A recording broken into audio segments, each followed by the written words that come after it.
All right, welcome back to Waste Some Time with Jason Green. I am Jason Green, bringing you brand new interviews right here on YouTube. Make sure you subscribe.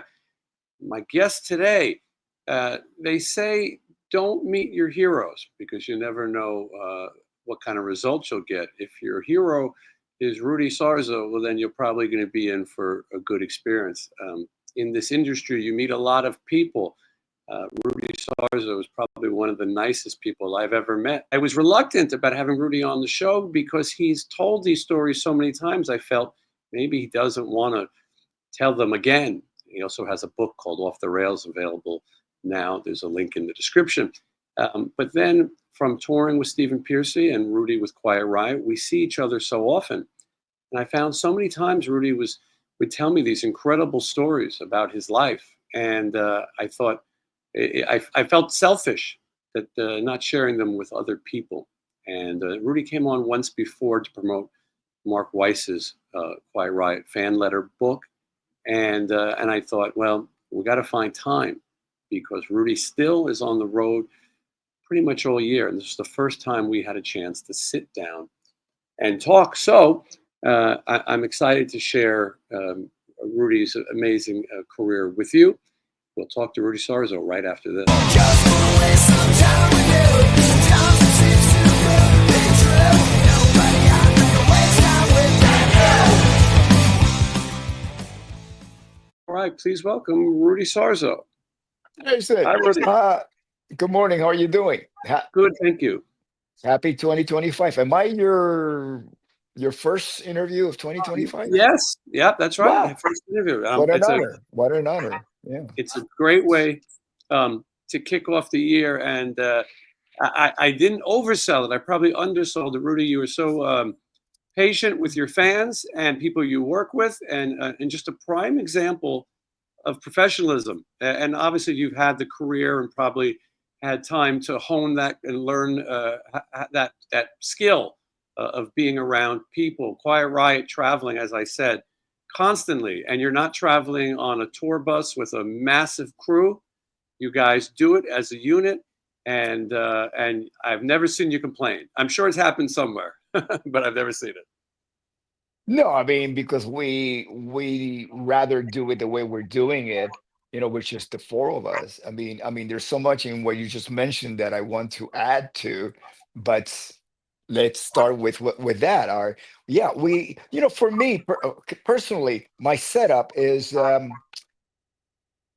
previously before I joined Quiet Riot, I was in other bands that they had a crew, but I've always been the guy who kind of like changed the strings himself, and that used to piss off crew guys.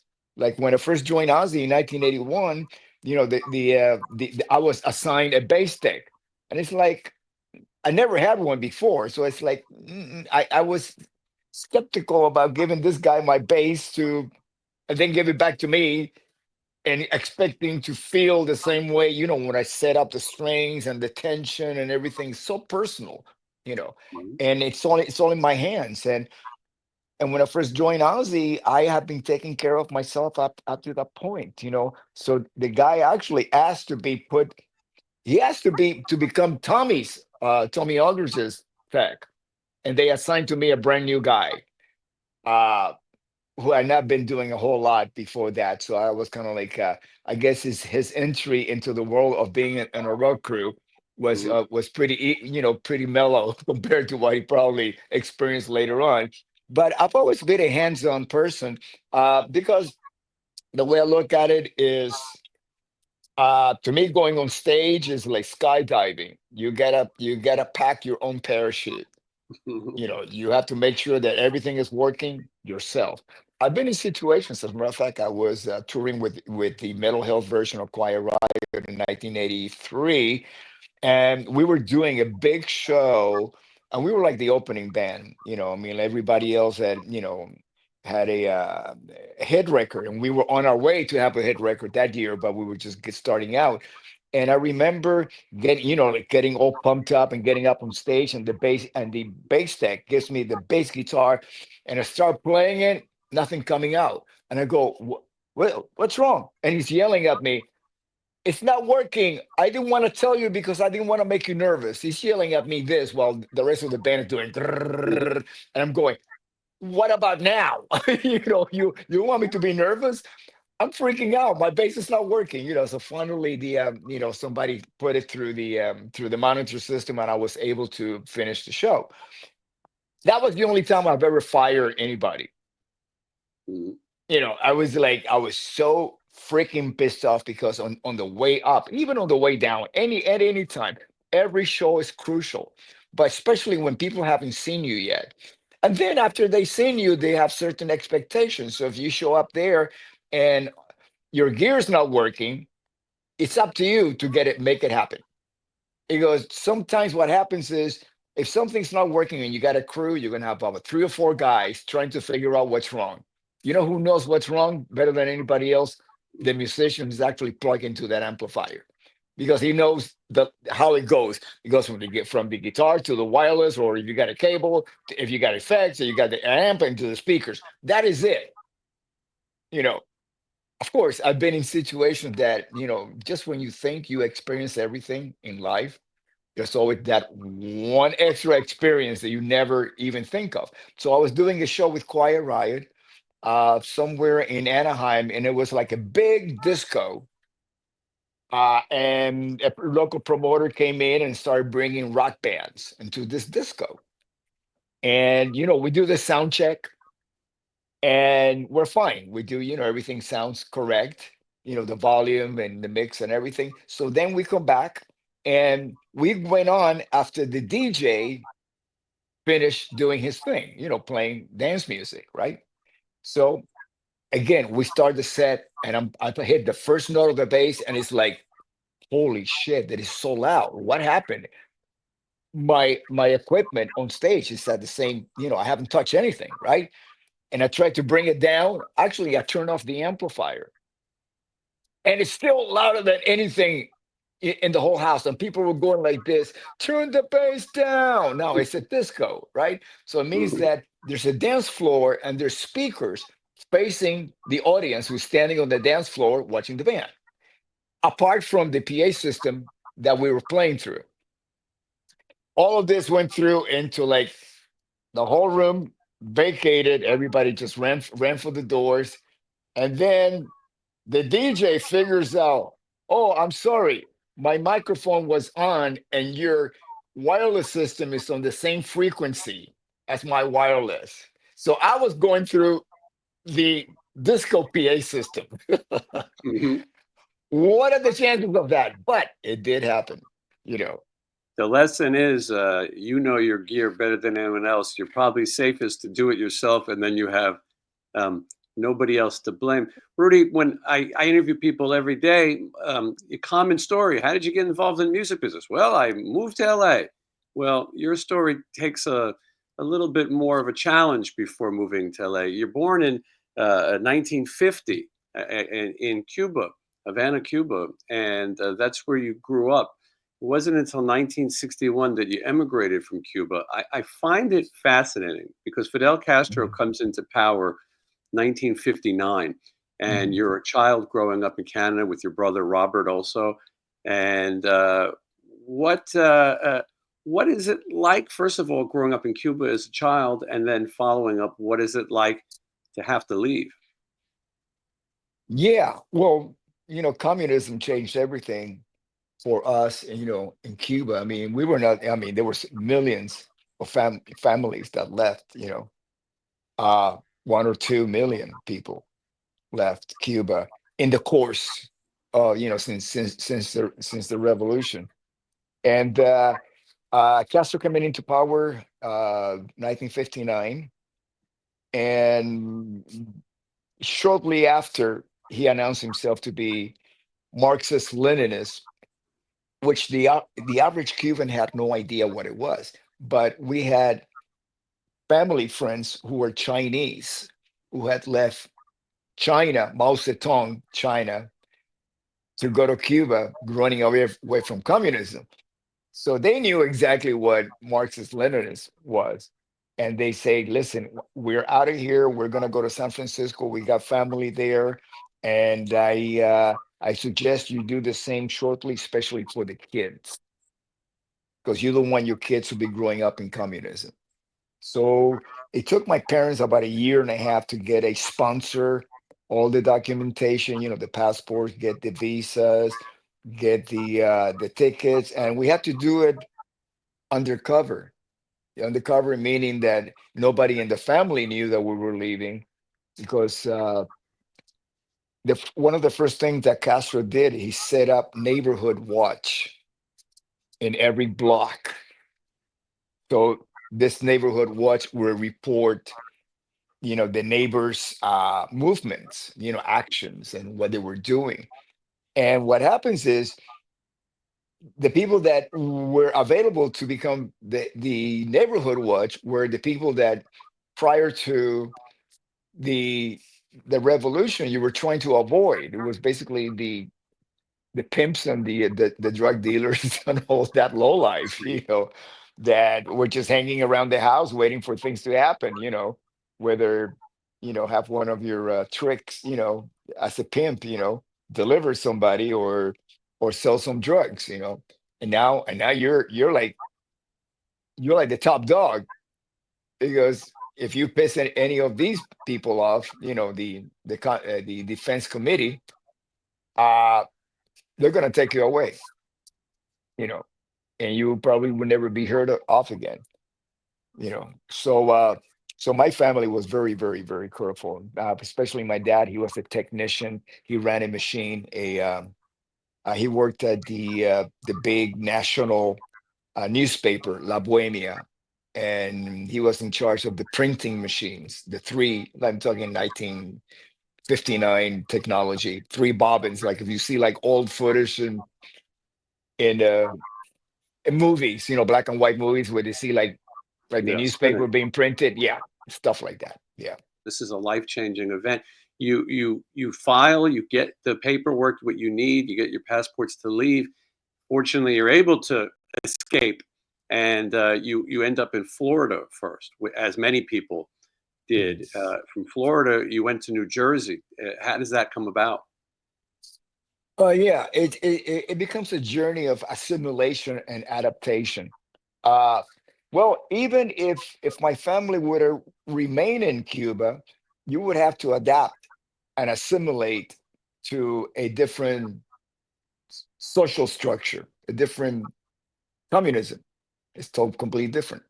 You don't have really control of what you want to become in life. You know, really. I mean, there's only so many parameters, and it's not like, let's say, being in the United States. I have this crazy idea. I want to become a rock musician. Okay, who's going to stop me from doing that besides Mhm. myself, or my creator, God? And so in communism, no, I mean, you're basically, you're part of there's a beehive, and then there's the bee worker bees going around creating the honey. In this case, there's not a queen bee, but it's a king bee. Mhm. you know most of the time with communism. But this is not something. It's very tough for me to talk about communism, because I feel spirituality and any form of government has to be experience, because you never, I cannot make somebody be spiritual in whatever spiritual preference, the person. It's either, I could, if I wanted to, I could try to persuade them. No, it doesn't work that way. All the spirituality, politics, these are things that must be experienced.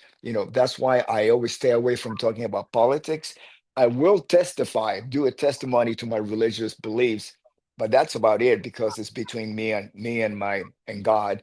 And that's another thing, the word God, it's just like in the Bible, they ask God, "What is your name?" And he says, "I am." And that is not only profound, but it's correct, because who can name God, who can give, like our parents, Mhm. God's consciousness has no parenthood. It's a consciousness that it has existed, you know. And one of the things that I started studying when I was during COVID lockdown was quantum physics, you know, and studying the divine field and meditation and all of that. And yeah, it is like there is a beginning or an eternal beginning, something that has been there, a consciousness that has existed all along. And and I believe that's God, and that's what we're a part of. So like when we're born, we don't choose our name. We're told, okay, you're gonna be called this name, you know, and and that's part of the programming that we receive as children. And then we go to school, and that's a whole set of programmings. And then sometimes if the programming that is being taught in school doesn't match your family's own programming, they reprogram you when you come home from school, Were you raised And with religion, Rudy? Were you spiritual as a child? I was raised in a Catholic country, Cuba. And so you were expected to be, your ancestors were Catholic, so you're going to be Catholic. I'm a Christian. I'm not. I don't belong to any particular sector, of Christianity, except for being Christian. Mhm. You know, and there's two things I believe in. I believe in Jesus Christ, and I believe in God.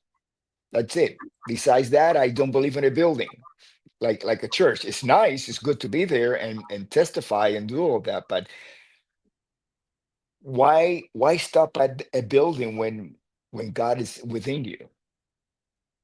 And then again, that's my belief, and I'm telling you this since you asked. Yeah. Mm.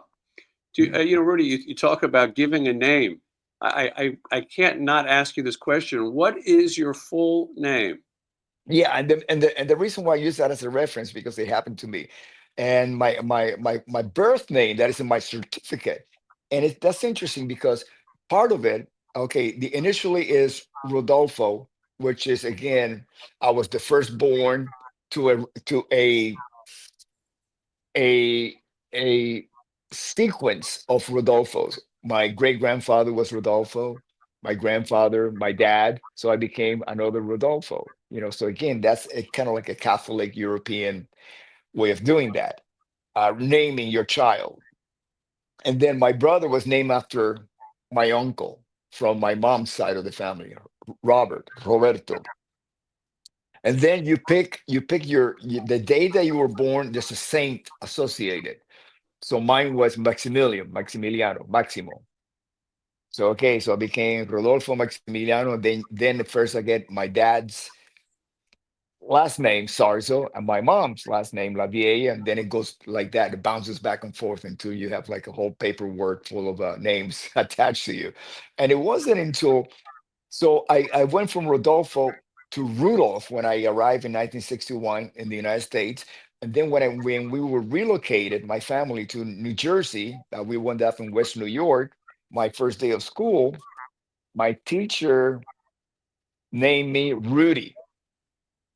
I went to the classroom. The school was in session, had been in session for about a month. And there was one desk in the way in the back, and he says, "Yeah." He just pointed at it. I've been in the country for 2 years, so my English was very limited, and I was putting my books away in the the old fashioned desk, and I keep hearing Rudy, Rudy, and I'm not paying attention because what is that? And then I finally, because the guy won't shut up, I just raise my head to see what's going on, and he points at me and he says, "Yes, you." And I went, "No, Rudolph." And says, "No, you're Rudy from now on." Again, adaptation, Mhm. assimilation. Adaptation it's one of the main things about the survival of any species, whether you are an amoeba or you are a bass player. You have to adapt Mhm. and assimilate. Yeah, it's interesting that teacher ended up giving you a name that would obviously become famous and have quite the history. So you're where does music come in? I mean, I know you've said when you were in Cuba you were listening to music and a lot of rhythm, and you also Yeah, say what a lot of bass players have said. I ended up playing the bass because nobody else wanted to do it. I hear yeah. that so commonly. It's like a sports team. Everyone picks the position they want. Everyone wants to be the singer or the guitar player. Where is it that you first end up being a bass player? Yeah, well, especially if you talk to guys of my generation or prior to that. I mean, if you ask Paul McCartney, McCartney was not the original bass player in the Beatles. It was actually Stu Sutcliffe, and he left the band, got married to Astrid, the lady that was taking all the Beatles photos from while they were performing in Germany. This all happened in Hamburg when they were playing at the Reeperbahn, and but nobody wanted to play the bass. And George didn't want to play bass. John didn't want to play bass. So McCartney, his guitar had broken down, wasn't working, so he was just playing piano at the time. So I say, okay, I'll play the bass, and there you go. I mean, he changed with one of the toughest instruments to play, which is the Hofner bass. You can't really slap. I've never seen anybody slapping playing R&B with it. No. As far as funk or anything like that. I'm pretty sure there's people that can do it, maybe one or two or three, but I haven't seen them on the internet yet. and But it's one of the most unique sounding instruments, the Hofner bass, and he made history with that. He changed the sound of music, or he added on to it, by with this instrument. And so with me, it was a case of I had been playing. It all happened 1963. John F. Kennedy. We were living in West New York. We had just moved there, and Kennedy gets shot. And for anybody out there who might not get the full picture from what I'm about to tell you, there's a documentary on Apple TV called 64, 1960. It's about 1964. And the Masley brothers, they were like documentarians of that whole era. They they followed the Beatles every single hour. While the Beatles were in New York and they had the first visit to the United States when they played at Ed Sullivan, and behind the scenes they were with the Beatles capturing everything on film at the hotel, the people that were coming to visit them at the hotel at the plaza in New York. So it's all documented. And then they have certain interviews with people who were my age at the time. They were kids, and talk about the effect of the Beatles performing. And it's exactly the same story. Kennedy had died. November, Thanksgiving, doom and gloom, Christmas, New Year's Eve.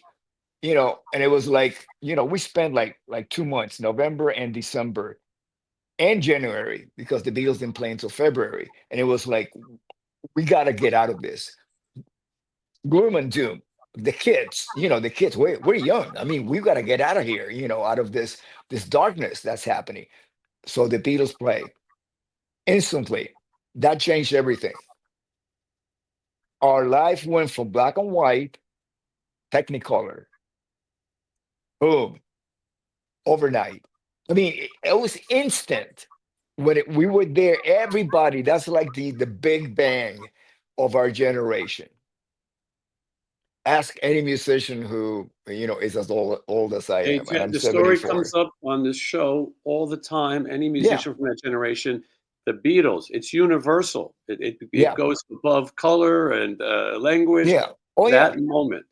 So that's exactly, you just brought it up. Okay, so here I am, a Cuban, a Latino, in living in West New York. There was not the Latin community in New York and New Jersey at that time that it's now. You know, especially in West New York. So there might have been 4 or 5 kids, Latino kids in my class, or in the whole school. And I was going to public school number 5 in Miami, and I'm sorry, Memorial High, which was we had freshman, sophomore, junior, and senior. There was a 4-year school, and I was invisible. Nobody wanted to talk to me. Nothing. So that was the first time that I actually experienced an urban lifestyle, especially having to do with the 60s and some early 70s, where certain ethnicities would stick to certain neighborhoods or blocks in the neighborhood. So let's say the Irish lived there, the Italians lived there, and so on. Once the Beatles played, the next day in school, everybody brushed their hair down. Now, remember, back then we had a policy that you could not have long hair in school and you have to wear ties and look a certain way. So yeah, we could get away with it a little bit, but the teacher would say, "Okay, comb your hair back again. Let me see your face." But after school, we just went down and tried to be as rock and roll as we could. And all of a sudden, because of what happened, it was a cultural social revolution. We started hanging out with each other. Music became our bond. We used, like, if you discover a chord, oh, let me show you the A chord. It's like this. Oh wow, okay, come over to my place. I'll just show you the a G chord. And before you knew it, you were like jamming, and that's what that came from. If it wasn't for the Beatles, we were probably not even talking to each other. Mhm. you know, after all this time. But that really broke the barrier. And it's not just the Beatles; it was the whole British invasion. It's just that happened that the Beatles opened the door for that. Then the Stones came, and Dave Clark Five, and the Animals, and the Yardbirds, and so on. Everybody came down and changed radio completely. Mhm. Yeah. It's interesting, and I like the way you put it because so many people have said it, but it's so much more than the music. It's, like you said, it's a whole cultural thing when the Beatles make that debut and people see it. So you start playing music. I'm jumping ahead, but how do you first learn to even play a bass? Just from friends kind of showing each other? Nobody knew what we were doing. We had Mhm. no idea. We had no idea because in my circle, uh, yeah, there was band music. Like if you could pick up, like I did. I picked up the trumpet first, then the trombone, and it was like, no, this is not rock and roll. They teach you how to read, and you're going like, this marching music I'm playing has nothing to do with what I hear on the radio, or the Beatles or R&B. Motown was a big influence. It had nothing to do with that. So you start like finding, how am I going to learn how to play this instrument? So you spend a lot of time with your turntable listening to, or back in the day we had top 40 radio, which meant like maybe every 2 hours they played the same song all over again. So you wait for Yeah. that song to come by, and or buy a single. We used to buy singles Mhm. because we started playing in parties, and it was like, well, you gotta have a playlist, you gotta learn these songs. We didn't have YouTube like we have now. Mhm. You can go to YouTube and learn the whole set list. Yeah. Oh, everything now. Yeah, yeah, yeah. Sometimes In if I forget it, yeah, Yeah, I know. Sometimes you say if you forget, you could always go back and look. You could probably, yeah, you could remember yeah, anything. There's somebody somewhere who yeah, will show yeah, you on YouTube. yeah. There's Um, a 14-year-old out there that I always go to his website, and he knows how to play what I used to play. People watching would be surprised how many musicians go back and find their own stuff and how to remember something because people have dissected it and put it up on YouTube. But in 1977, you make a decision to go to Los Angeles. What sparks that decision? Or getting a record deal, which actually, that decision was made, but at first you got to get money. You can't just show up. And my first decision was I left Florida like around 74, wound up in the Chicago area, and we spent a couple of years out there. First, I went to Utica, New York, which I actually got to play about a month ago in Utica. It has really changed since Yeah. since the early 70s when I was there. Uh, I used to work at this strip joint called Bottoms Up, and it's not there anymore. There's no more strip joints. I did a MapQuest search for strip joints, and there were none left in Utica. I used to be the follow spot guy. How to follow Oh, spot? great. put Hmm. the spotlight on the girl, make sure that all the important parts Or were lit. lit up, were lit Mhm. properly. Yeah, with New York at the time had a nude law that you could do a stage performance completely in the nude. So that was you have to make sure that everything's well lit for the girls, Mhm. and Yeah, then but they will not a bad way to start for a young person. no, yeah, but yeah, but I didn't have to go to Utica to do that. I could have stayed in Miami. Sure. That wasn't like, it wasn't like, okay, I'm going to go to Utica and work at a strip joint. As a matter of fact, my first club gig was a strip joint. It was actually topless bar in Miami, Mhm. 1969. So I have been in that environment many times, and that first time in 1969, I really, it was an education about the sometimes or most of the times very unfortunate, uh, many unfortunate stories in one building trying to survive. All the girls that were working there, they were either single moms or they had a deadbeat husband, or all the unimaginable stuff. You know, so I couldn't help it but being sympathetic to them, rather trying to abuse their situation. Yeah, well, it's an education, and you're going to come in contact with the people in similar situations, obviously, as your music career goes. But the first time you go to Los Angeles, you go to the Whiskey. Van Halen is playing. It's sold out.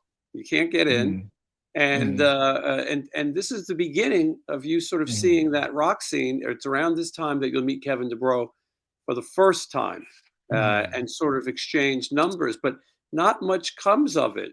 You went back to New Jersey, and it wasn't until 1978 that Kevin DuBrow calls you and tells Oh you, yeah, "Hey, I have an opening."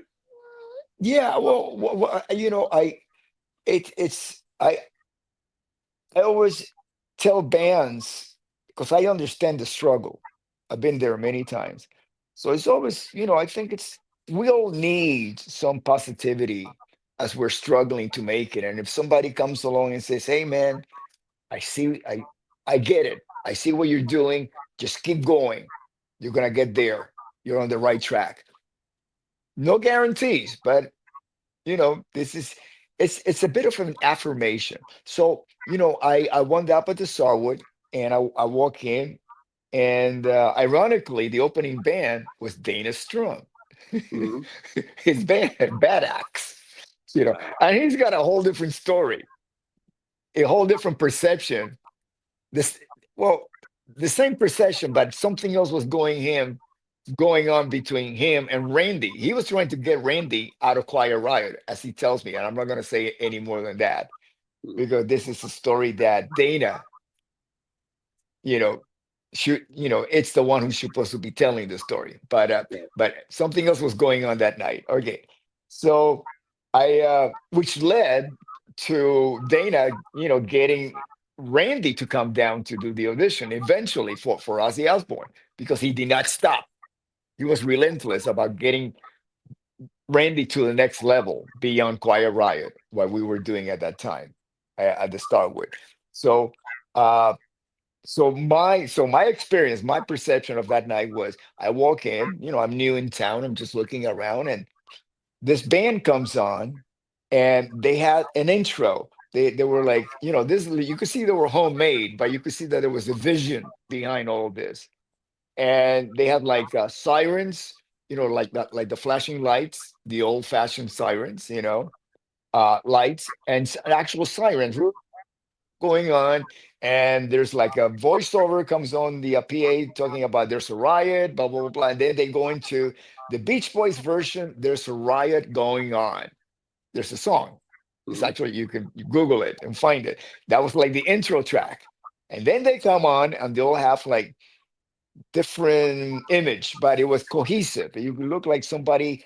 designed the clothes. It wasn't just like a random thing that each guy went to a thrift store and got themselves, some crazy stuff to wear on stage. It was like there was a concept. Uh, and then they start playing, and I noticed that all the girls were standing in front of Randy, the guitar player, and they were wearing little bow ties and polka dotted vests, and there was a fan base for these guys in a local club. And I go, yeah, wow, this is really interesting. Wow, this guitar player is amazing. And the band, they were all original music, which is even more impressive because up until then, most of the bands that I was aware of, they were cover bands, Mhm. top 40 bands. That's how we could actually work in the Midwest, being a cover band. And but now I'm listening to a young band with original material and going, wow, this is great. So I'm very impressed. And all I wanted to do was to let whoever that I run into from the band and say, hey man, keep doing what you're doing. You know, you're on the right track. I've seen what's out there, Mhm. because I've been touring the whole Midwest, with all the club bands, and you guys are on the right track. They to me represented a headlining band or headliner consciousness playing in a club. They were just showcasing. So that was 1977, and Kevin remember my accent because 42 years ago my accent was more closer to me being from Cuba than I am right now. Even though I still have an accent, it's the only thing that I got left. Mhm. Everything has I'm adapted and assimilated, and I'm keeping one thing: my accent. Mhm. That ain't Well, going it's away. on your trademark. Yeah. Yeah, that's it. But I mean, I've had opportunities. I'll play with a lot of English musicians, so I could have become like a fake English accent, but I said no, that's not me. I gotta be I gotta be real. This is Mhm. this. I am Rudy from Cuba, you know, which is what Ozzy called me on the first interview when I joined the band that he did for Circus Magazine. He didn't remember my name, and he did this interview for Circus the same day that I joined the band, and he named Tommy Aldridge, who we used to play with, and Randy, who he used to play with, and Randy Rhoads, and on bass, Rudy from Cuba. How funny. Yeah. So Well, it's yeah, yeah, you, one way to remember you. yeah, Rudy from Cuba, and But so you went yeah, back home, and Kevin, Kevin had Quiet Riot going. Kelly Garney's been on this show. He talked about some of their strenuous relationship. At one point, I believe Kelly threatened to kill Kevin DeBro, and they had an interesting relationship. But he was very close with Randy. They were schoolmates. But it was time for him to leave Quiet Riot. He did record the second record. Now I'm talking pre-Metal Health. For those who don't know, those records were Japanese only for a long time. But Quiet Riot 2, 1978, he recorded the bass, but then he was out. Your picture is on the cover because you did join the band and you did play the shows to promote that record. So Kevin remembers you. You come out. It was called an audition, right?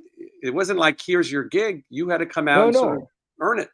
yeah. I mean, he never heard me play, saw me play or anything because I eventually in '77, after I saw Quiet Riot play, a few months later, I ran out of money, so I'm back in New Jersey playing the lounge circuit, but with one sole purpose. Let me get enough money together so I can go back to LA and give it another shot. And then I went back in. As a matter of fact, I got the phone call from Kevin, and he says, hey man, everybody tells me that you're the guy we're looking for, and how would you like to come down on audition? And I said, well, I happen to be in Jersey, but I got my ticket and going back to LA in a couple of days. I'll give you a call as soon as I get there.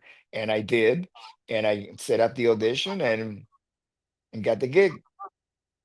Yeah, and so begins your career with Quiet Riot, which has many Mm, chapters and has yeah, come and gone yeah, several times, yeah, reunions. You are the last man standing in Quiet Riot. But before that, so you get to know Randy Rhoads. You knew that Randy Rhoads was something special. Um, Musonia, the music school that his mother Dolores was teaching at and had, Randy was a teacher. They asked you to become a teacher as well, right? yeah. That's correct. But you know what? I just want to go a little bit as to why Kelly recorded the album, but my picture is on. Yeah. It's on the cover. Well, by the time that the album was finished and it was time to do the artwork, Kelly was persona non grata Hmm. completely, completely. Of course, I was not there to witness what happened, but it was pretty heavy what happened that got him ousted from the band. Hmm. You know, so so there was no way that they were gonna get him To back do for a a photo photo. Yeah. session. Yeah, for a photo session. So it was like, okay, you're in the band now, so let's put you in the photo. You know, and and I wasn't about to argue with them because when you're doing things like that, you think like, okay, this record's only coming out in Japan. Uh, I didn't play on it, and this guy is not in the band, but I'm in the band now. So you got to take a lot of things into consideration because the other thing you could do was to say no, I'm going to leave the band. And if I would have left the band, still they would have gotten somebody else to do it. Yeah. Kelly would have not been on that cover. You know, Yeah. Oh, absolutely. And you know. he knows that as well. You don't like to sign that cover, am I right? Yeah, no, I don't like to. As a matter of fact, I wouldn't even sign. I only signed the photo of the inner sleeve of the Diary of a Madman because that was another situation Hmm. that the story. The Ozzy record was actually that Ozzy record was done right before I joined the band. So Tommy and I were not on the Diary of a Madman, of course, on Blizzard of Oz neither. And when we did that photo session at Disney World in Orlando, was on the very last day of the Blizzard of Oz tour, and Ross Halfing was there, and what I knew was that these photos are going to be for the new tour book of for the following tour, the tour book. Not There was no mention of this is going to be in the album, you know. So so the album comes, it's already pressed, coming out. It came out in England first, and we started the tour for Diary of a Madman in England. So I go to the office, and oh, there's the album cover, Ozzy doing his thing, and then I pull out and I go, yeah, yeah, I'm on this record. I'm on this. What is it? That is the same photo session. That's Yeah. Disney World. That's the same photo session that is in the inner sleeve of the Diary of a Madman. Wow. So Yeah. that's another record that I have to, like, whoever I sign it for, I say, no, you make sure you know that I'm not playing on this record. That's Bob Daisley. And that's why I can't sign the cover, but I will sign my photo in the inner sleeve, you know. Yeah, you've And taken pride in what you've played and not, and I believe this has been such a thing in your career, but I believe the same is with the Whitesnake record, right? You don't want to sign that one either. You didn't play on it. well, but my name is not on it, or my Right. picture is That was not a on it different. on the 87. Yeah, on the 87. Right. I'm on the video, Yep. but then again, so is Tommy Aldridge, so is Vivian Campbell and Adrian Vandenberg. And Adrian did do the solo on Here I Go Again, Right. but he's not on the rest of the record. There's like four videos from that record, you Mhm. know. I love looking at And these old pictures, and there's such a history to it. When the picture yeah. was taken, no one could have known how legendary this moment in time was. Mhm. Um, Yeah. the stories about how you ended up with Ozzy Osbourne, there's a million Mhm. versions. And same with Randy Rhoads leaving Quiet Riot Mhm. to join Ozzy. It's funny, as we were doing a show at the Mohegan Sun, it was Stephen Pearcy with Quiet Riot and Slaughter. And I'm talking to Dana Strum in the little commissary area. And I said, Dana, I know you're famous for getting all these people in bands. Why did you not play bass and Ozzy yourself? Why would you want to get somebody else in? And the strangest thing is, you walked in the room at that moment. He was about to tell me the story, and he said, I better tell you later. And it was such a strange a dynamic. And I always sort of wondered. Now Dana has told me that he'll come on the show and talk when he's looking to promote a bio thing that he's doing with Slaughter. He didn't want to get into it right now, and which is understood. But so you tell me, how did you get the call to join Ozzy Osbourne? Uh, yeah. Well, since you mentioned about Dana not being in the band, I can tell. I mean, I knew about this, and then Dana confirmed it. Uh, the first group of musicians that Ozzy got together with to rehearse after he found Randy through Dana was Randy, Dana, and Frankie Banali.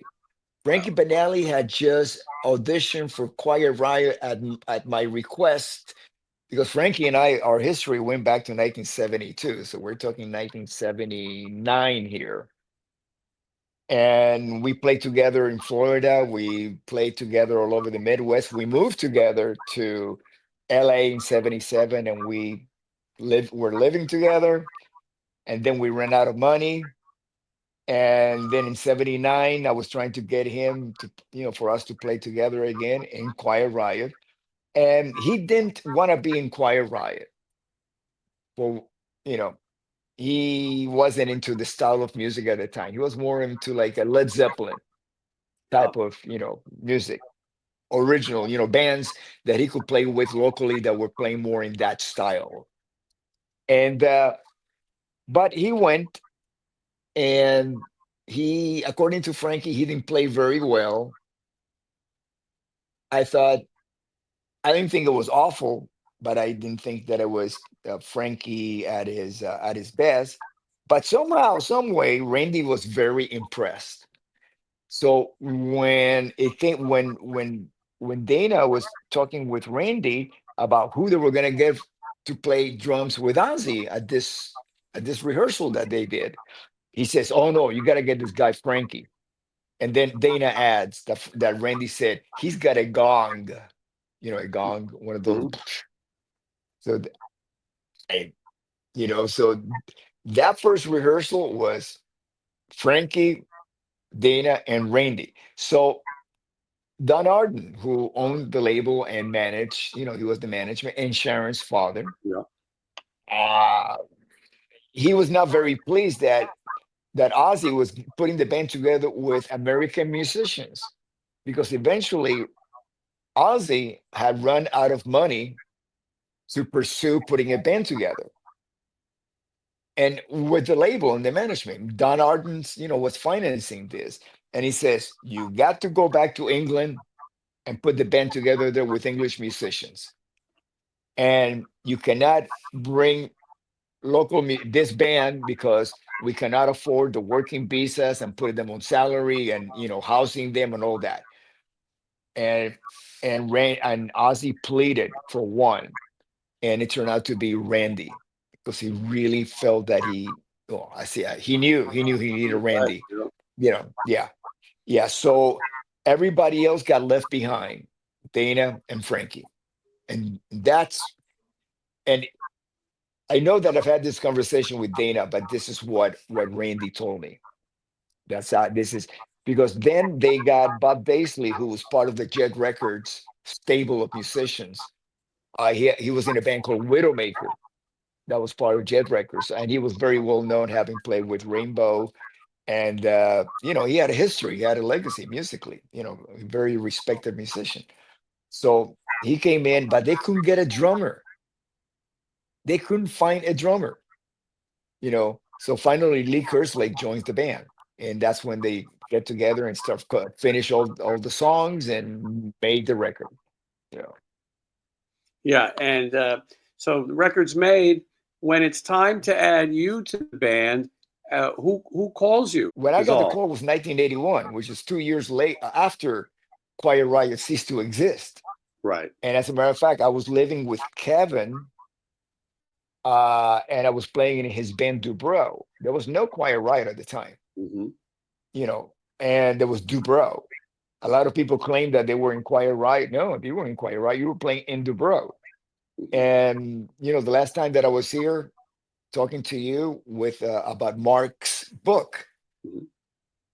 Keep on Rolling, was actually about the Dubrow era because it was written by Missy Whitney, and she became the fan club president during Dubrow, and then carried over to the mental health version of Quiet Riot. And a lot of people are going to go, "What is a fan club?" Well, back in the day, it was not so we didn't have social media. So we had newsletters that would come out to the fans, and they would be sent out every month to let them know what the updates about the band and where we're going to be playing that month, and so on. The latest developments. And when I came back in, I believe the header of the newsletter that changed from Dubrow back to Quiet Riot says October. That's when it mentions me coming to the band, returning, leaving Ozzy, returning to the band, and now it's renamed Quiet Riot. Yeah. Um, there's so many parallels between Dubrow, Quiet Riot, Ozzy Osbourne, all different things happening. So when you join, but so how do you get the call to join Ozzy Osbourne? Yeah, I was laying on Kevin's spare bedroom floor, which was my bedroom and my bed, the floor and a sheet. I had a sheet. Yeah, actually, it's a Flash Gordon children's, like a little bed. We call that the A little comforter. children's bed. Yeah. Yeah, it's a little bed. Yeah, it wasn't even a comfort. It was a sheet, Sheet. bed Okay. sheet with little Flash Gordon, little rockets and superhero Flash Gordon flying through the air and stuff like Hmm. that. I'll never forget it because that's all I had. I used to look at it every night and every day and every afternoon. you know, It's, because I it's didn't have a car, amazing. so I was stuck there. Actually, Kevin was really, really kind with me. I played there, of course. I played with him in Dubrow, and playing in Dubrow. That's how I was able to afford to pay, my share of the rent and get some top ramen, to eat. You know, Hmm. and yeah, we were just starving. But he took me everywhere, and used to go to the Starwood every night. It was one of those times that you went out every night. You just go up down, over the valley to Hollywood, hang out at the Starwood or the Roxy or the Whiskey or whatever, and check out to see what was going on. And yeah, I really enjoyed that. That being with Kevin at that time, you know. And so I'm on the floor. Kevin goes, "Hey, hey, Rudy, there's a phone call for you." Nobody called me. There was nobody wanted to talk to me. So I go, "Oh, okay."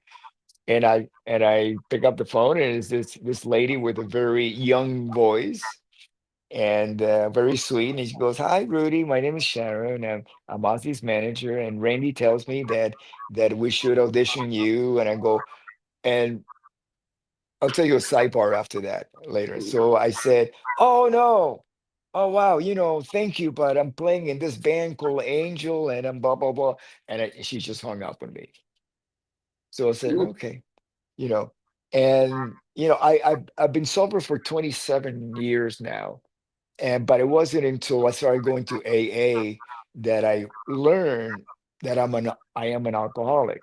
And when you're an alcoholic, even if you're sober, you make alcoholic decisions. Alcohol it's in your head. You know, your the way that you're wired. Whatever causes you to be an alcoholic will also cause you to do stupid things, which one of them is drinking. But then if you're not drinking, you're still going to do stupid things. So now I'm very much aware not to make a decision like that on the spot, especially a life-changing decision, because here I am sleeping on the floor. And yes, I was playing in the bro, but I was also playing in Angel, but there was no record deal.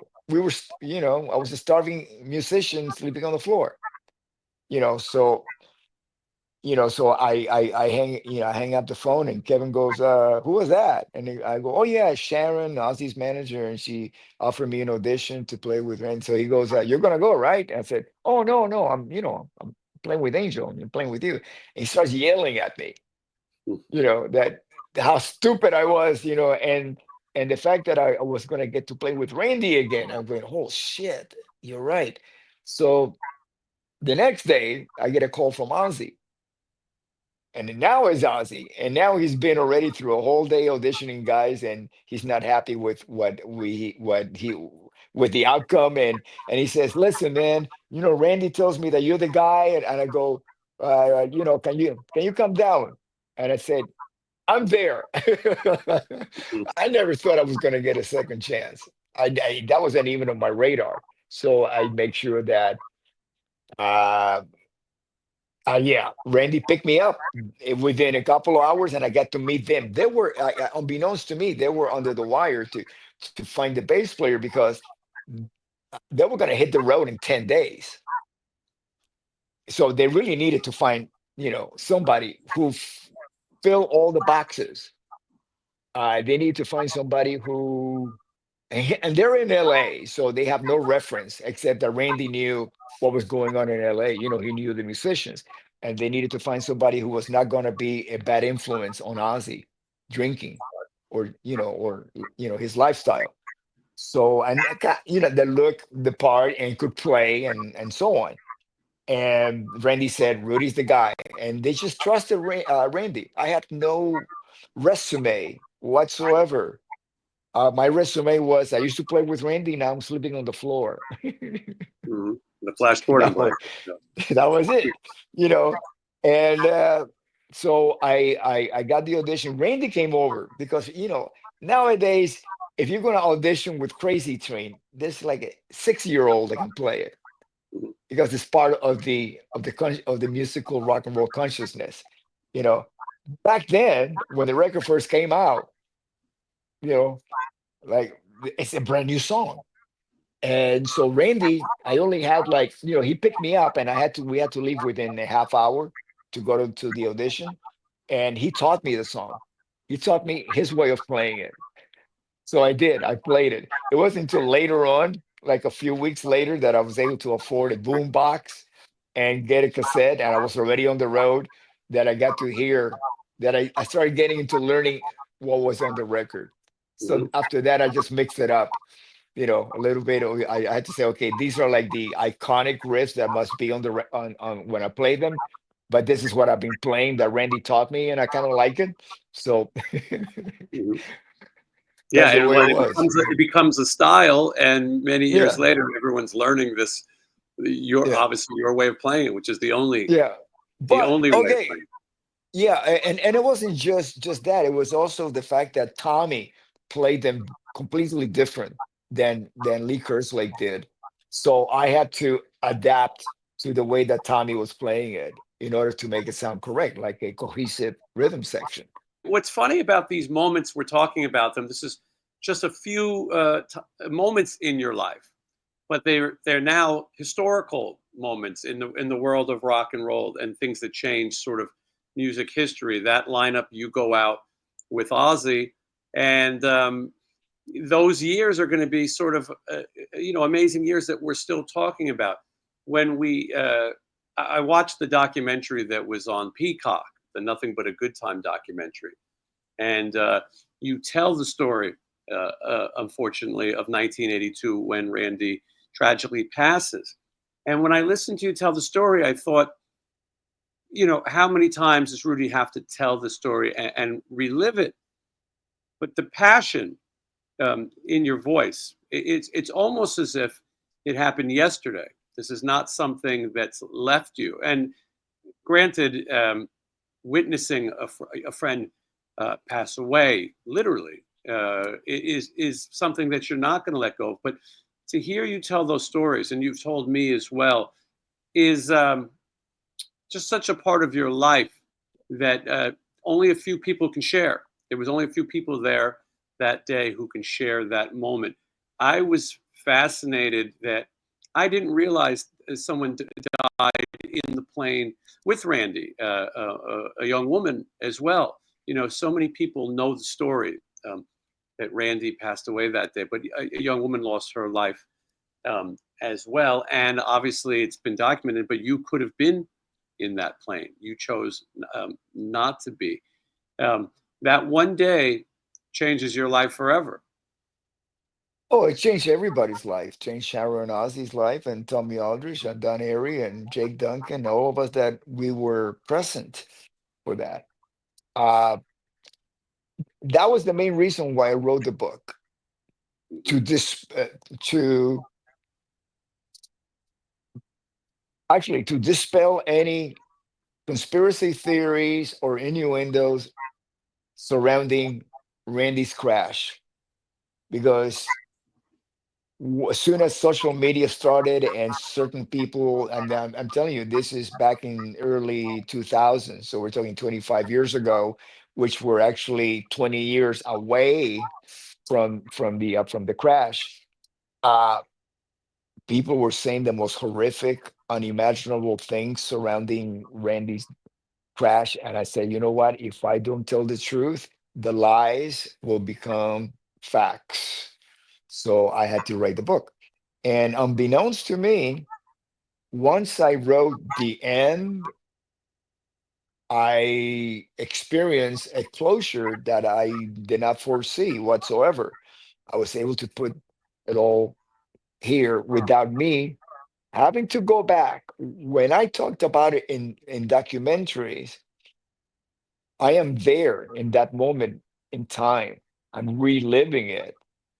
Uh, I have been able to develop some communication tools that I can actually revisit the place as somebody who's experiencing it, but not through my own eyes. I can actually see myself looking at the situation. That way, I am not reliving it. Mhm. But when I do a documentary and I say this is going to be viewed by millions of people, viewers in time, uh, then I have to go there, and it's incredibly painful, and I once I go there, I there's no me coming back, within the next few hours. So the remaining of the interview is just downhill emotionally. Mhm. I can't laugh, I can't joke, I can't do anything because I'm still in that place. Yeah, and which is also one of the reasons why I've decided not to completely revisit it. The story is Mm, out there and it's been told, and it's not like we can tell it better or different, and we can't change the outcome, which is the hard yeah, thing. You kept diaries while you toured with Ozzy, yeah, and journals, and that is what the book is based on. So for people who yeah, want to really get to know that moment in time, I recommend you pick up the book. It's available in the description below. Um, yeah. listen. This is a crazy thing. I've had so many people involved in Ozzy's career on my show. George Lynch talks Mhm. about coming out and sort of shadowing Brad Gillis. Brad Gillis was in the band, and George was sort of thinking that he was next in line. He was told he was next in line. He believed that he was going to shadow Brad. Brad had a deal with Night Ranger and was going to leave. I studied guitar when I was a kid. My guitar teacher was Nick Bocott from the band Grim Reaper, and he told me, and I just wanted to learn punk rock music, and he said, "I'll show you that." But he goes, "I want you to listen to a few albums, some metal albums." And he said, "Speak of the Devil is the best place to listen." He goes, "This is the Ozzy record. You got to Mhm. hear this live record." And as time went on, more and more people told me the same thing. There's this cult album, Speak of the Devil. Now everybody knows about it. It's been reprinted. But at the time, you want to hear a great Ozzy live album. And this is yourself, Brad Gillis, Tommy Aldridge, and Ozzy. And do people tell you that that record means a lot to them? Yeah, it took me a while to actually embrace it Hmm. because you know I'm a huge fan of Geezer Butler. So for me to try to emulate him, what's the point? There's only one Geezer, you know. And it was a situation. This is the way I looked at it. Okay, and I got to tell you there's a sidebar to this. Hmm. Okay, because I see my wife, so I'm waving at her. Hmm. Hi, baby. Good morning. I see you. I see you. Okay. So I'm in LA, getting ready to go to New York. My all my gear is on its way to New York, and I get a phone call from Kevin. He says, "Hey, man, we're in the studio, and there might be a record deal in place. How would you like to come down and record Thunderbird, which is a song that I used to play with Kevin in Dubrow. He wrote that when Randy left Quiet Riot to join Ozzy. So I was very familiar with the song. Where you hear me playing on the records, what I played used to play with Kevin live. Okay, so I go down and there's Frankie on drums. Hmm. We started playing in 72. We met on my birthday, November 18, 1972, and there he is. Finally, we're in a studio after all these years, of trying to survive and get something together. He and I, as a rhythm section, finally we're in the studio. Carlos, I had never met him before, but I knew about him from his band Snow that we used to play, the LA circuit. I think Okay. Snow opened for Dubrow. I think is what Carlos told me. He told me that they played a lot of the same places, and he'd even met Randy playing that circuit. So Carlos was one of those guys who was out there. Well, Randy was not in Dubrow, so he Right. might have met Randy when in Quiet Riot. Hmm. But it's like passing stuff. Yep. We just another band that we're playing on the bill with. Hmm. So I never had any conversation with Carlos before. And we tracked that song, Thunderbird, and then the producer goes, "Hey, do you remember Slick Black Cadillac?" Which is the only song that made it from the Randy Rhoads era, Quiet Riot, to the Metal Health era. So we cut that and two Dubrow songs that I used to play, "Love's the Bitch" and "Let's Get Crazy." And by the time I left the session, I already recorded four songs. Now, Hmm. we thought we were making demos because Pasha was not the record plant or Cherokee or any place like that. It was a little demo studio, for advertising and, just small projects. So I go back on the road with Ozzy. I'm still a member of Ozzy. I just did this as a special guest for Dubrow. It's not quite right.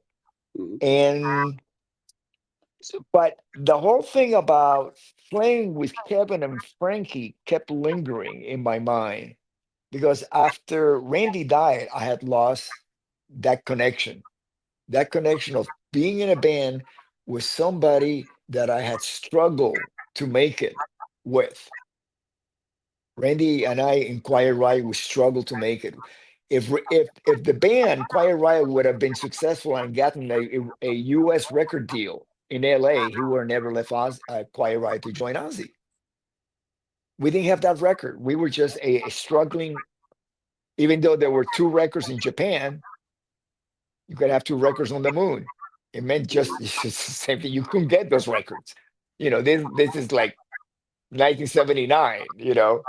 And so so when Randy died, I lost that, and I needed to get back to playing with at least one person that we were on a journey, musical journey, because Ozzy already had established career with Black Sabbath. He'd already been there. He was part of taking something from the very beginning and getting it taken to the top. Tommy, the same thing with Black Oak, Arkansas. Pat Travers, he had been in that journey. I needed to be in that journey. And once I lost Randy, who I felt I was somewhat in that journey with him, you know, I completely lost it. I lost the joy of making music, of course. Randy was no longer with us. And that was impossible to do shows. I wouldn't even know how Ozzy could actually get up there and sing because for me, I put my head down. I cried through the whole Madison Square Garden show that we headlined because every time I lifted my eyes, there would be banners. God bless Randy. We miss you. We love you. It was a wake, and it was like, and I know that he wanted to play there so bad. That was like the gig that he really was looking forward to on the whole tour. And there's no Randy. So went to New York, and I spent that whole week that we had pre-production just lingering about playing with Frankie and Kevin again. And by the time I was done with recording 2 nights at the Ritz live, the record, I went back to LA, and within 2 days I called up Sharon and said, "Listen, I I hate to do this, but I'm leaving. I'm leaving Ozzy, and gonna go and play with Kevin and Frankie." Then she yells at me, "Nobody leaves Ozzy." And she hung up on me. Mhm. And it was the hardest phone call I've ever made in my career, because they took such great care of me. They were just wonderful, generous and kind. I used to live with them. I lived with them. Mhm. From sleeping on that floor that morning that I did the audition, to going to sleep at night in a bungalow in a mansion in the Hollywood Hills, and that Howard Hughes built for one of his girlfriends, and which is what the family lived at. That was their home in Los Angeles. It was just like a fairy tale, and they never ceased to be kind and generous to me. So it wasn't easy, but I felt that I was doing the right thing. Leaving one of the biggest bands in the world for the complete unknown. All I knew was I was going to get the joy of making music again in my life. It's a testament to your passion for music. You and you're throwing safety out the window. There goes the safety net. I'm in this established thing that's going to obviously keep going. Sadly, Randy wouldn't be part of it, but you knew that Ozzy was going to continue. And you know what? You believed in your old friends, and you wanted your own legacy. And I think that shows that you would have been a member of the Ozzy band, but you wanted to be part of your own band. And Kevin was a huge part of your life. And Oh, you was, now yeah, it's time to share it with yeah, again. I'm showing here what yeah, would be considered the classic Quiet Riot yeah. line, That's Metal back. Health. That's backstage at the US Festival right before Which we went on. Yeah, performing with Ozzy Osbourne. yeah, So yeah, yeah, it's yeah, it's such a yeah. small incestuous world Yeah. that you're But living in. And we got that gig 2 days before the show. mhm, Yeah. Yeah. We were on tour with the Scorpions, and we're at the last date of that tour for the Scorpions, who were warming up for the US Festival, 1983 US Festival. Uh, they had just moved Joe Walsh from the metal day to the pop day the following day. And Barry Fay, the promoter of the show in Denver, was also the person who put together all the bands. He was the promoter for the US Festival. So he runs in our dressing room after we finished playing that show and offers us the gig, and obviously we took it. mhm. Uh, so many things said about this day. On Ozzy's end, people have told stories on this show. He fired his bass player right before this show. There's the story of him breaking the bass player's nose. There's so many crazy. And then he also had an altercation with you at this show, right? No, I never saw him. Okay. No, the Yeah. altercation happened at a hotel lobby the following year in Kalamazoo, Michigan. Okay. People, for some reason, they think it's a better story to say that it happened at the House Festival. No, but I I think never they're saw him. mixing. Yeah, I'm so glad you're clearing up, but I think they're yeah, mixing the two stories. I think they're mixing a Don Kafka story, yeah. and I think they're mixing. I think that they know that there was a Ozzy broke the nose on the bus and all these things, but I think that they're mixing your fight story, which is a year later. And how Mhm. did that happen? Did you ran into Ozzy in that hotel? Yeah, I went over to say hello to my friends. This is at the Kalamazoo, some big festival, Motley and Triumph and Ozzy, Night Ranger. So we were added on late into that show. So all the rooms were booked in that hotel. So we were in a different hotel, and actually, Accept was playing, because the bass player, Peter Boltz, he gave Hmm. me a ride from my hotel to this hotel where all the bands were staying. And I'm sitting there in the lobby with Tommy Aldridge and Don Airy, and I believe Brad Gillis was there, and Ozzy was just like roaming around, really out of his mind, drunk. And he looks at me, and he just comes toward me and starts yelling. And I look at Tommy, and I said, I'm looking at Tommy, I'm getting up to leave, and he just hits me, you know, and that was it.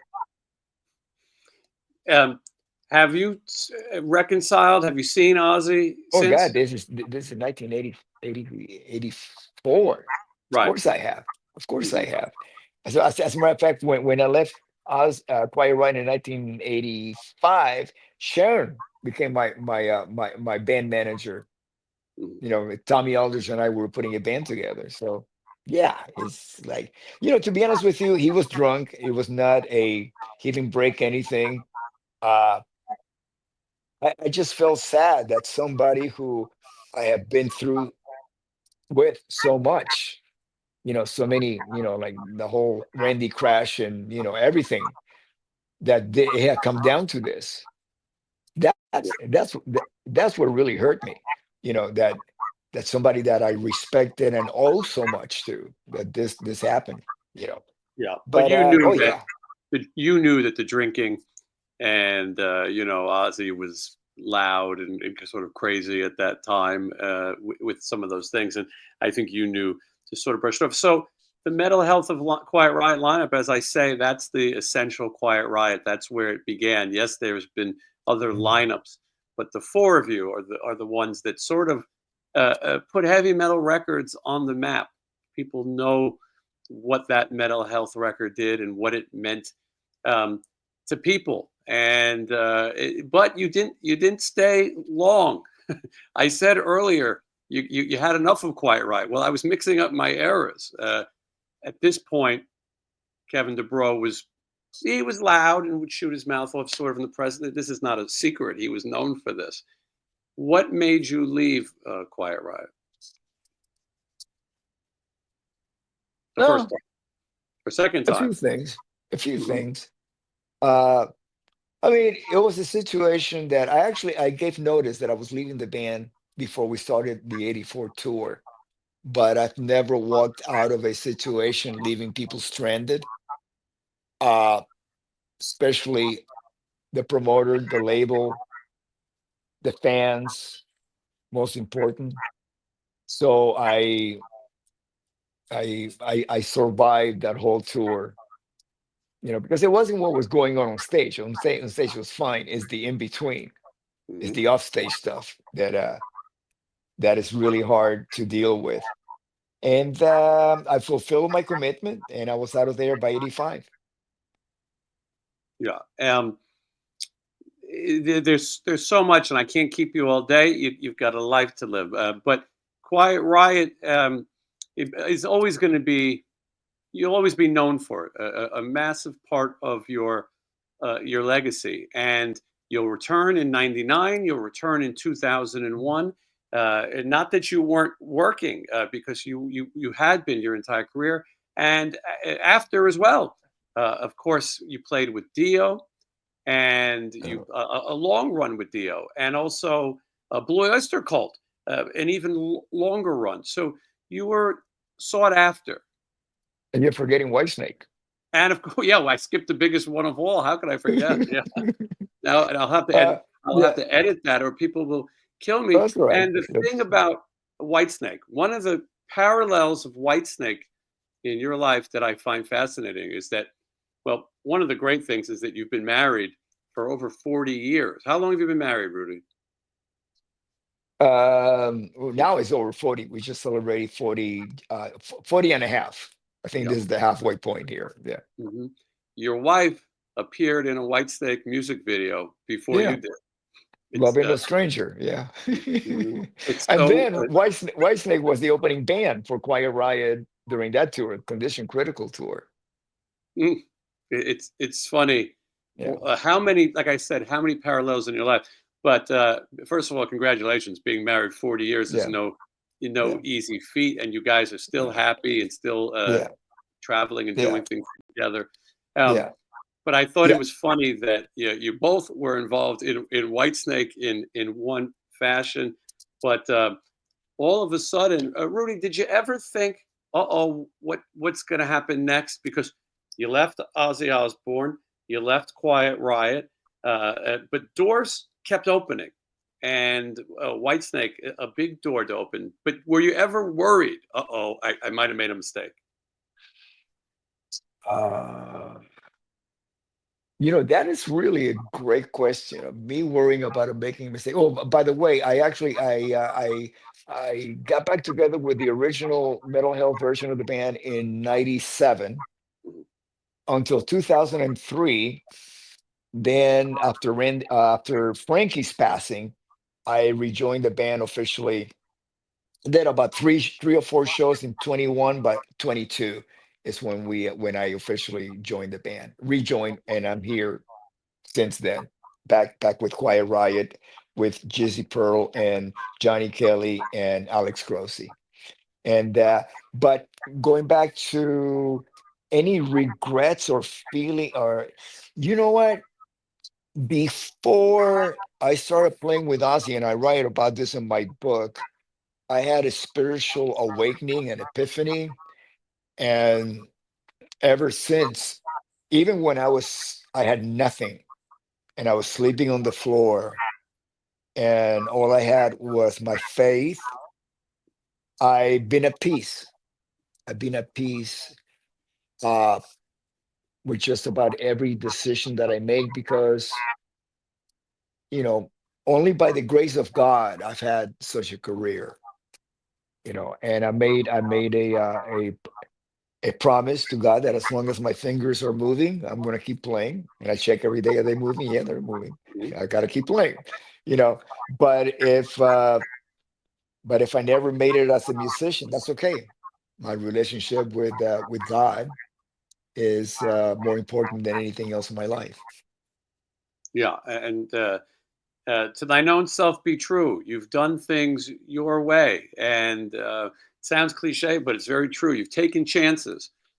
Maybe there's no reward without taking those chances. I mentioned after Whitesnake, you continued to work. I mentioned Dio, Blue Oyster Cult. I'm fascinated. You played with Ingve Yeah, for a little. Was that difficult?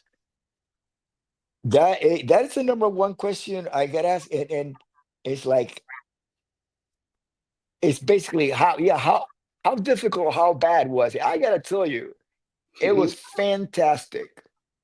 I had a great time. If I was going to be in somebody else's band that was going to be a complete leader, and that would be the type of band, because musically it was so rewarding. But of course, I prefer to be more in a team Right. situation. And but I got to tell you, he was gracious, he was focused.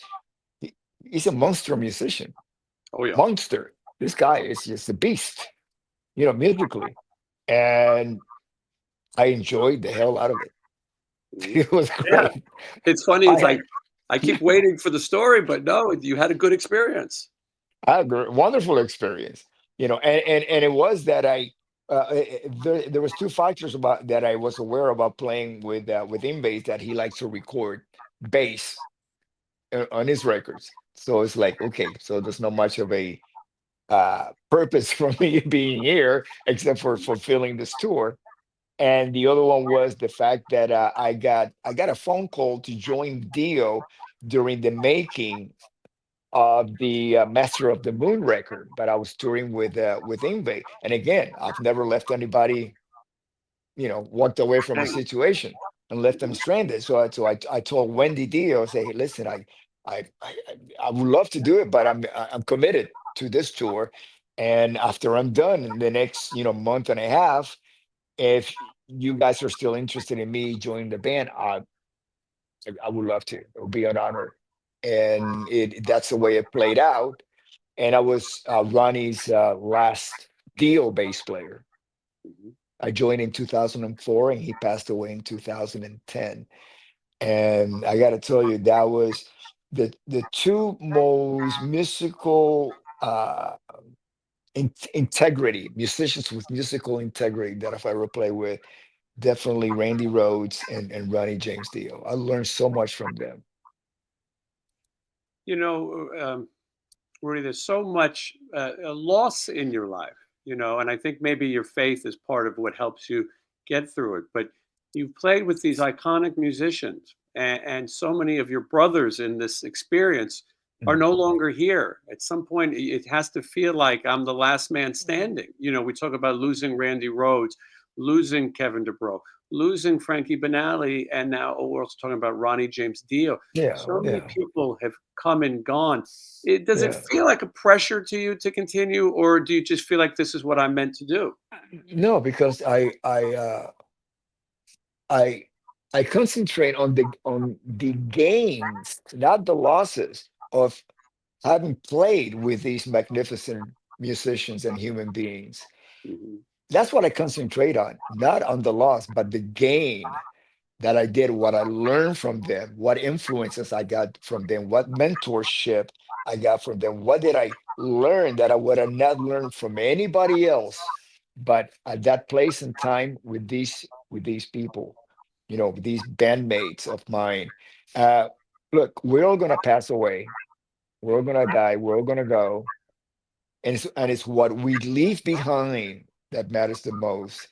And what matters the most to me when I go on stage every night with Quiet Riot is to celebrate the legacy of having played with Randy Rhoads, having played with Kevin DeBro and Frankie Banali, you know. And that's my purpose. When I leave my house, could go out the kitchen door into the garage, get in my car. It's all about the journey back. But I know why I'm leaving my family behind because I have a purpose. And this is the first time that I actually go leave my house with an actual purpose with this band. I know that it's important to you. I know preserving the legacy is important to you. You know, some people could say, "Oh, this is a cash grab. Rudy Sarzo is just making a buck. He's going to join these guys. It's not the original band." But I see you. I see you often, and I know that this is important to you. And I hear you say it. It's important to play the music of Quiet Riot, the music that you were part of, these players that you were part of. Again, I know this is not something that you're doing. Oh, I'll just pay a bill. It's something that means something to you. And I think when people see this show, because I know there's people who feel like, well, Rudy is the only member of Quiet Riot of the mental health uh, lineup.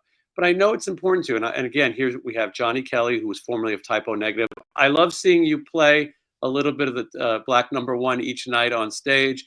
Jizzy Pearl, who's had such a career, Love Hate, RATT. I like seeing you play Blackout in the Red Room. You're a team player.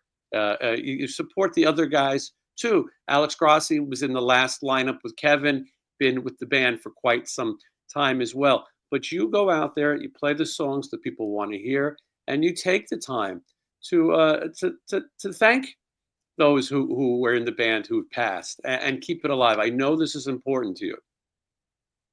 You know, if it wasn't because when I got asked to come back to play with Quiet Riot, I was in a band that I was very happy with.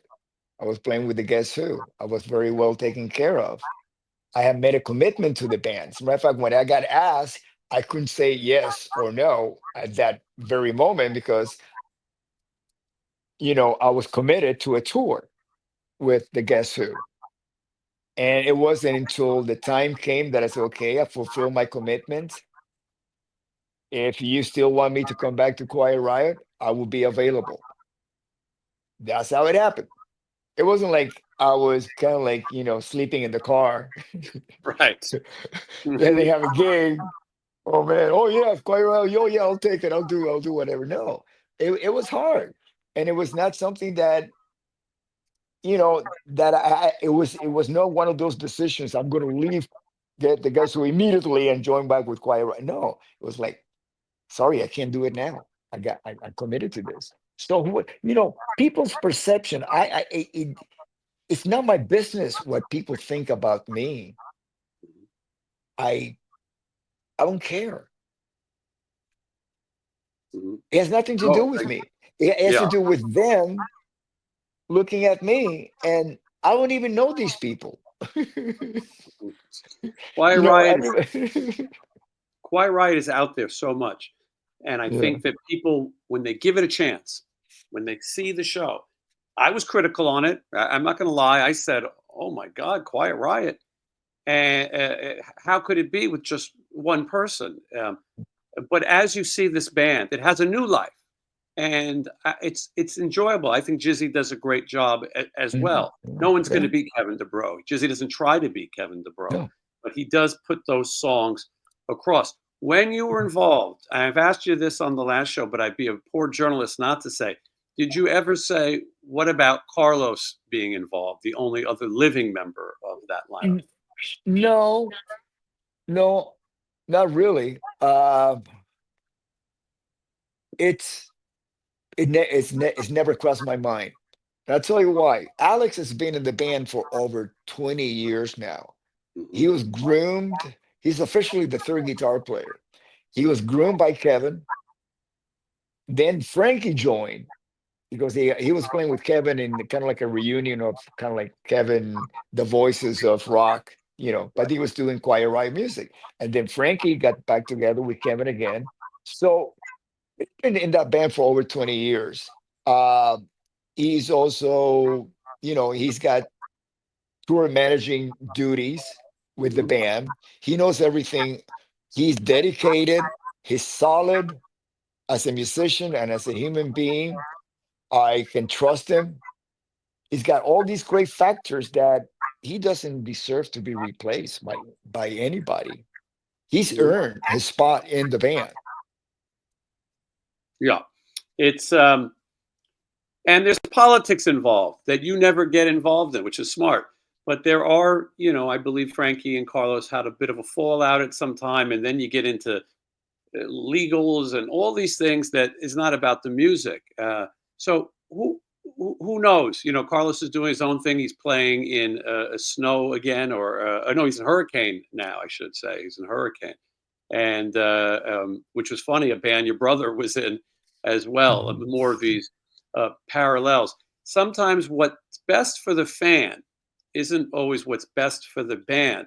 It sounds easy on paper. Well, here's the two guys who are live. You put them, but it's a difficult touring schedule and it's a different life schedule. I'm not sure Carlos would have been ready to do it anyway. You guys play 50 plus shows a year. There's a lot of driving. There's uh, uh, a lot of business. There's a lot of time. Small rooms, big rooms, hotels. It's this lifestyle is not for everybody. And at There, your age, you're 74 now, right? yeah, 74 years young, I will say, because 47. I'm a bit dyslexic, so I say 47. I Yeah. don't blame you. You have more energy, at least in my eyes, than most people half your age. But you made a commitment to doing this schedule. It's not something you can do forever, and I'm happy to see you um, embrace it and to always, like I said earlier in the interview, show up with a smile on your face. And when you hit that stage, every night seems special. And I watched the people. And Jizzy told me too, when you first joined, he said, "Boy, all eyes are on Rudy, and he makes people happy." It's the truth. When people see you at a meet and greet or in the street or anything, you make them happy. What a great thing to have for your career. Not many people can say that they spark an emotion in people. These people grew up with you. A lot of the fans grew up with you. They remember you in Whitesnake. They remember you in Quiet Riot. You were part of the summers and their soundtrack of their lives. And I know in some ways it's a responsibility to you, but it's one that I feel you're cut out for. Well, I understand that there's a responsibility factor, but you cannot force a responsibility on any individual unless it's natural. It's a natural responsibility. Nobody's making me do this. This comes from my heart, from my soul. Uh, there was a specific consciousness to every successful band and the individuals that made up that band at the very beginning of our careers. And what happens a lot is that with time, people become bitter, they become disillusioned, they become angry, all the negativity. That if they would have had those factors back then, they would have never made it. So when I go on stage the the leader, the unspoken leader, because he never asked anybody to do anything or to be like anything, was Randy Rhoads of Quiet Riot. A lot of things happened along the way because Randy was not alive anymore. So certain things occurred within the band Quiet Riot. But when I hit that stage, and even when I hit the elevator of a casino to go down to the gig, I'm representing Quiet Riot. I'm representing the 1978, 79 version of the band where I was in the band. And since I'm the only musician blessed to have played both in both Quiet Riot and Ozzy with Randy. Hmm. That was a whole different level of musical integrity that he had, that he shared with me.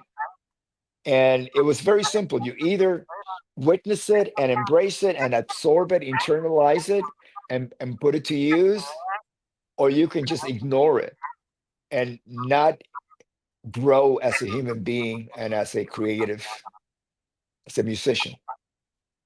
And I chose that's I, I chose to I chose the right path. I chose Randy's path that he was teaching everybody by just being himself, you know.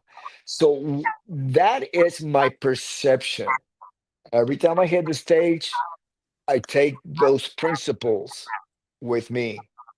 Every time when I leave, I am, people know me as, okay, I am a musician in Quiet Riot that goes back to the 70s version of the band. I can be the original me back then.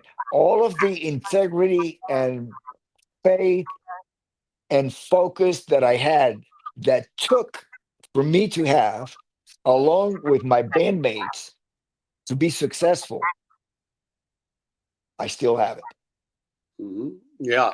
And like I said, I see it. I see how important it is to you.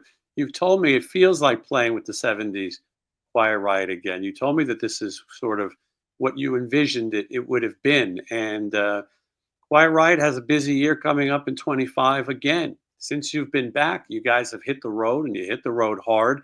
I tell people watching, make sure you go see your favorite bands. Trust me, Rudy traveled further to see you than you travel to see him. There's a lot of mileage that goes into putting on music these days. Go out and give Quiet Riot a shot if you haven't seen it. If you have, you already know how good it is, and that the legacy is kept alive and with respect. And so, Rudy, I thank you so much for sharing your stories and sharing your positivity too, because it's something that a lot of people lack. And I think you can inspire people uh, to follow their dreams as a musician, to take those chances that you've talked about so many times. And for those who want to hear more about the Ozzy years, the book Off the Rails is available. I recommend people read it. You talk about a detailed thing. You haven't lost your memory, thankfully. You can step into these moments in time. Yeah. I've lost my mind, but not my memory. Yeah. I don't think I could have said it any better. I look forward to seeing you, Rudy. Every time I see a show coming up with Quiet Riot, I know that I'm going to get to see you and the guys because they're all great Oh the guys. guy, yeah, I know. We love playing with you guys. We have to do even more shows this year together. I think so. Piercy, Stephen Piercy, and Quiet Riot. Yeah, We finished the year strong. We were seeing each other every I know. weekend. I laugh because like sometimes guys will talk some gossip or we'll be joking.